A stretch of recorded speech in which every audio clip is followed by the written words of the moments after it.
friends, it's Mrs. Lyle. Obviously, you can see me. I'm here in the classroom. You can see it looks pretty much the same as the last time you saw it. The only thing missing is you, and I miss you so much. Hey, I wanted to talk to you friends a little bit about end punctuation, something we talked about when we were in school, something that writers do.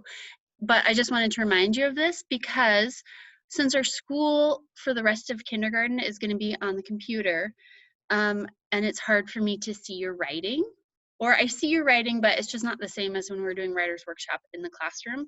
I wanted to remind you a little bit about end punctuation.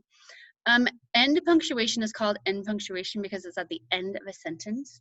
And something that kindergarten writers have to learn how to do is they have to learn how to find out where the end of a sentence is, and that's something that we've worked on, and I'll do another video reminding you of that. It's something that even adult writers have problems with. But we've learned about 3 different kinds of punctuation, of end punctuation. There are just 3 punctuation marks we use at the end of a sentence. There are other kinds of punctuation that you use other places that you'll learn about in 1st grade. Some friends already have learned a little bit about them, but there are 3 kinds of end punctuation. There's an exclamation mark. It looks like this. And we remember an exclamation mark we use when we have strong feelings.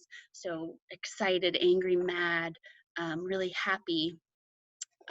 Actually, Mrs. Lyle uses a lot of exclamation marks. It's something in my writing I have to remind myself not to use as much. If your parents have read emails from me, they've seen a lot of exclamation marks, and I'm trying to tone it down even then. So a period. A period is at the end of just a statement, a regular sentence. So it's not a sentence where you feel really excited, and it's also not a question. Because if it was a question, you would use a question mark. A question mark is kind of a hard punctuation mark to write. It has a curve, a little line, and a dot. And a question mark we use when we're asking a question. Remember, a question is something you don't know the answer to and you're trying to get new information. Some question words we have learned are like what, how, why, where. Those are all words that you sometimes see in a question. So if you write a question, how are you? How old are you? What are you doing today? You would use a question mark. So I want you, friends, to make sure in your writing, even though I can't see it, I hope that you will use exclamation marks, periods, or question marks at the end of your sentences. Most sentences generally use a period.